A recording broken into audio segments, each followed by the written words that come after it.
कि private part में डंडा डाल दिया गया। नवादा के एसपी साहब को नहीं पता है ये बात? 100% पता है नवादा के एसपी साहब को। क्या नवादा के डीएम साहब को ये बात पता नहीं है? 100% पता है के हैं, लेकिन आप जो है 10 दिन बाद पीड़ित परिवार से मिले हैं। लेकिन नवादा का नेता, नवादा का बेटा, ये चुनावी वादा आपका था, लगातार चुनाव में रहे, लेकिन 10 दिन बाद क्यों पहुंचे? हम पलरिया का जो मैटर हुआ था, उस मैटर में जो आज जो है भोजपुरी के सुपरस्टार गायक गुंजन सिंह और सन ऑफ बिहार मनीष कश्यप जो है इस पीड़ित परिवार से मिलने के लिए पहुंचे नवादा के धर्मशिला देवी अस्पताल में। पीड़ित परिवार से मिले भैया, क्या बातचीत हुआ? देखिए, पूरा नवादा, पूरा बिहार जानता है कि इस प्रकार का जघन अपराध जो है पिछले 10-15 साल में नहीं हुआ था। एक बूढ़ी माँ को इतना पीटा गया है कि उसके पूरे शरीर में जो है लाल दाग है, पूरे शरीर में लाल दाग है। उसकी बहू को भी मारा पीटा गया है, उसके भी शरीर में पूरे लाल दाग है। जैसा कि कुछ लोगों ने बताया कि प्राइवेट पार्ट में डंडा डाल दिया गया, ये चीज़ें हैं। ये बेटा हैं, इनकी पत्नी को भी मारा गया, इनके माँ को भी मारा गया, इनको पीटा गया। ये पीएससी में गए, पहले नारदीगंज में जो अस्पताल है वहाँ पे इलाज नहीं हुआ, फिर नवादा सदर अस्पताल में आए, यहाँ पे इलाज नहीं हुआ, फिर ये कहीं और पावापुरी में अस्पताल है वहाँ पे गए, वहाँ पे इलाज नहीं हुआ, फिर वहाँ से जो है नवादा सदर अस्पताल में आए, वहाँ पे भी इलाज नहीं हुआ। फिर इन्हें जो है धर्मशिला, जो यहाँ पे धर्मशिला देवी अस्पताल है नवादा में, इस प्राइवेट अस्पताल में आना पड़ा और यहाँ पे जो है इनका भी इलाज हुआ, इनके माँ का भी इलाज हुआ और इनके पत्नी का भी इलाज हुआ। इस प्रकार का जघन अपराध पूरे बिहार में हमने नहीं देखा है। जितना मैंने दाग देखा उनके शरीर पे, पूरे हाथ पे, पूरे माताजी तो पैर का भी पूरा दाग दिखा रही थी, हम लोग देख नहीं पाए, हम लोगों ने मना किया। ये चीज़ें है तो कहीं नहीं तो कहीं ये जघन अपराध है और अपराधी जो है खुले में घूम रहा है। अपराधी खुले में क्यों घूम रहा है अपराध करने के बावजूद? क्योंकि मिल रहा है, संरक्षण मिल रहा होगा, पैसा दिया होगा थाना को, इसलिए ना खुले में घूम रहा है।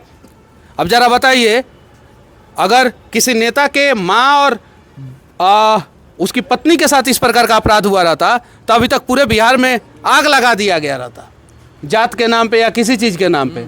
ये चीज़ें हैं। और देखिए, एक नेता को एक थप्पड़ मार के देखिए जाते के नाम पे, हमरा जात के नेता के तू काहे मरला, पूरा बिहार में बवाल हो जाएगा। यहाँ पे आम आदमी को, गरीब आदमी को कितना हूँ कूट पीट दीजिए, कैसे भी मजबूर कर दीजिए, उसके लिए कोई नहीं है। क्या नवादा के एसपी साहब को नहीं पता है ये बात? 100% पता है नवादा के एसपी साहब को। क्या नवादा के डीएम साहब को ये बात पता नहीं है? 100% पता है, लेकिन वो लोग जो है कुछ करना नहीं चाहते हैं। अगर करना चाहते तो आज जो है अपराधी सलाखों के पीछे होता है। 24 घंटे के अंदर जो है महिला का मेडिकल टेस्ट करना चाहिए, उसके प्राइवेट पार्ट्स का जो भी टेस्ट होता है डॉक्टर वो लोग अपने टर्म में बताएंगे। ना तो नारदीगंज में हुआ, ना तो नवादा सदर अस्पताल में। अब बताइए, ये लोग कहते रह गए और कोई मेडिकल टेस्ट नहीं हुआ, तो कहीं नहीं तो कहीं गलत है और इंसाफ मिलना चाहिए। जब तक इंसाफ नहीं मिलेगा तब तक हम लोग आवाज़ उठाएंगे। मम्मी का पेपर नारदीगंज में नहीं मिला, हॉस्पिटल में जब रेफर किया गया पेपर नहीं दिए, पेपर रख लिए। जब वहाँ गए हॉस्पिटल में मार पड़ा हम लोग को, अंदर गए तो सब डॉक्टर नहीं, कुछ नहीं कर रहे, सब मुंह देख रहे हैं। हम लोग हल्ला कर रहे, मोबाइल ले पास में, मोबाइल भी छीन लिया था हमारे से पहले। एक एम्बुलेंस का ड्राइवर जब इसको ले गया तो वो बोला कि इसको और मारो। एम्बुलेंस का ड्राइवर डर लग गया सर। क्यों बोला? वहाँ मम्मी गिरी हुई थी नीचे, वहाँ पे तो वो बेड पे अपने नहीं जा सकती थी। बोले भैया उठा दीजिए, बोलता है क्या मारा? तो उसका नाम नहीं, सुनील यादव मारा। तो वो बोलता है आओ मारो, बहनचोद को 20-20 लाठी टंकी कर रहा है, आओ। डर गए। एम्बुलेंस का ड्राइवर बोले भैया हमको कैसे करके यहाँ पहुँचा दीजिए, नवादा पहुँचा दीजिए। तो वो बोलता है क्या कि जो प्राइवेट टोटो है वो कर ले, चल जाओ। अब पता नहीं टोटो सर करने से आ गया, उस पर 3 आदमी था, उसको देख कर हमको डर लग रहा था।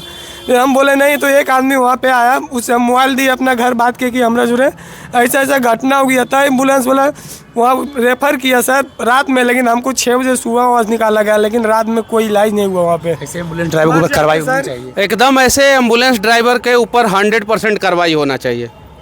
गुंजन भैया, आप तो नवादा के हैं, लेकिन आप जो है 10 दिन बाद पीड़ित परिवार से मिले हैं। लेकिन नवादा का नेता, नवादा का बेटा, ये चुनावी वादा आपका था, लगातार चुनाव में रहे, लेकिन 10 दिन बाद क्यों पहुंचे? हम बाहर थे और हम तो हमेशा साथ में हैं। ये घटना देख करके जब से हम सुने हैं, ऐसा घटना तो लगभग सही में 15-20 साल बाद नहीं लगता है, सुने ही नहीं थे कि ऐसा भी कोई कर सकता है।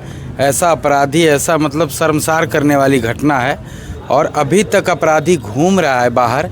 तो ये लग रहा है कि प्रशासन क्या अरेस्ट हो गया और बहुत सारे जो नामजद हैं वो भी घूम रहे हैं। अरेस्ट होने से नहीं होगा। जिस प्रकार से इस महिला के साथ किया गया है मारपीट, पैर में पूरा अभी तक दाग है, पूरा पैर में, पेट में, मतलब क्या नहीं किया।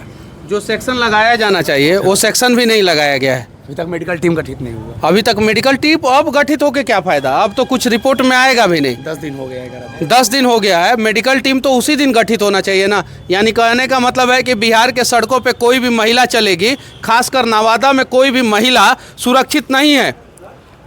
यानी एसपी साहब ये साबित कर रहे हैं कि नवादा की कोई महिला सुरक्षित नहीं है। कोई भी आएगा लाठी से मारेगा, कूटेगा, पीटेगा, उसका इलाज सरकारी अस्पताल में नहीं होगा। डीएम साहब देखिए, सिविल सर्जन साहब देखिए, यहाँ पे सरकारी अस्पताल में उसका इलाज नहीं होगा। ये लोग एडमिट था, सिविल सर्जन को पता तक नहीं था। अब बताइए, इतना बड़ा मैटर है, उसके बावजूद जो है सिविल सर्जन को नहीं पता था, कोई मदद नहीं कर रहा है, तो कहीं नहीं तो कहीं गलत है, कहीं नहीं तो कहीं गलत है। तो जल्द से जल्द दोषी अपराधी पे जो है कार्रवाई होना चाहिए, जल्द से जल्द। और जो सेक्शन लगना चाहिए वो सेक्शन लगाया जाना चाहिए। और मतलब कि कैसे क्या क्या वो लोग अपराधियों ने किया था। अपराध सर 12 बज रहा था। हाँ। हम लोग नींद में सो रखे थे, मम्मी थोड़ा कम सुनती है, तो बाइक मेरा जग गई कि हमको उठाया कि देखिए सुनील यादव, सुनीलवा घर घुस गया, उठ गए। और उतनी में देखे उसका चेहरा, उसके पीछे पीछे 10-12 आदमी आ गया। अब तुरंत मोबाइल ले लिया, बोले भैया क्यों, बोला डर तो रहे कह रहे थे उससे। हम मोबाइल लेने के बाद कुछ नहीं सर, मारना शुरू। पंप था लोहा का, लाठी था, और कुछ तलवार भी रख लेता, कुछ बंदूक लंबा काला नहीं होता वो भी रख लेता। अब बोल रहा है मेरा बच्चा था 1.5 साल का सर, उसको बोल रहा है कि गला काट देंगे हम। भैया गोल पहन रहे, भैया मेरे पीछे 4 गो है, हमको मार दीजिएगा तो कौन देखेगा इन लोग को। लेकिन बोल रहा है नहीं, ये सब जिंदा छोड़नी, बाहर जाके हल्ला कर दो। बोल के थानमा जाए, थानमा तो हमारे खरीदर हो पूरा, कुछ नहीं कोई कर दो। आप डर लग गया सर, लेकिन मारा ज़्यादा मार देख लिया कि अब इन लोग का हालत ख़राब हो गया। चौकीदार वहीं पर था, जब वो बोला कि अब एक मुड़ी काटू पकड़ के लाके, चौकीदार तब अंदर आया सर, समझे। अंदर आया तो भागा उन लोग, तो चौकीदार हम लोग को नहीं ले गया, चौकीदार वहीं रुक गया। हम लोग दौड़ल भाग रहे हैं, बाजार में चिल्ला रहे हैं बचाओ, लेकिन कोई कुछ नहीं किया। थाना पे क्या हुआ? थाना गेट लगा दिया था, जो आगे देखिएगा रड लगा, सिक्कड़ लगा हुआ है, चिल्ला रहे हैं, थाना नहीं खोल रहा है। फिर थाना आते हैं, उसके बाद क्या बोलते हैं, हाँ वो तो आइए था। तो हम बोले सर 1 महीना पहले हम आपको आवेदन दिए थे, क्यों नहीं कार्रवाई किए सर। वो आदमी हमको 2 महीना से परेशान कर रहा था, घर में पहले कपड़ा चोरी किया सर, उसके बाद पूरा जितना बर्तन था भोज किए थे, बर्तन, हलवाई का टप, गैस सब लेके चल गया सर। वहाँ सीसीटीवी में उसका फ़ोटो भी आया था। हम थाना गए, सर आप सीसीटीवी कैमरा चेक कीजिए, तो बोलते हैं बहन चो तोर मानस करवो चेक, तू के सर चेक नहीं हुआ। उसके बाद हम हिसुआ इंस्पेक्टर साहब के पास गए, ये भी आदेश दिए, लेकिन वो चेक नहीं किए सर।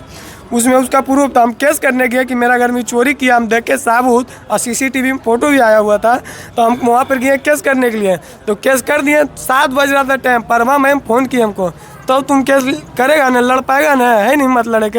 हम बोल महिला थाना प्रभारी परमा मैम बोलिए, हम बोले हाँ लड़ लेंगे। जब हम थाना गए हमको पता नहीं था, जिस पे हम केस कर रहे थे उसका पत्नी सर आगू मांगे खड़ा है, हमको गाली दे रहा था। अभी तक 3 सस्पेंड हुए वहाँ पे। जी परमा मैम अभी नहीं, उनसे पूछा जाए, उनका मोबाइल लेकर सर इन लोग का बड़ा सीबीआई से जांच करवाइए, देखिए बहुत मामला सामने आ जाएगा। महिला थाना प्रभारी पर भी कोई कार्रवाई नहीं हुआ। अब बताइए, महिला थाना प्रभारी, महिला जो है 2 महिला जो है मार खाई हैं, और इतनी बुरी तरीके से उनको तो जान से मार दिया गया था दोनों को। अपराधियों को लगा कि ये लोग मर गए हैं, तो अपराधी वहाँ से भागे। इनके घर में अभी भी खून का निशान पड़ा हुआ है, तो कहीं नहीं तो कहीं गलत है और इंसाफ होना चाहिए।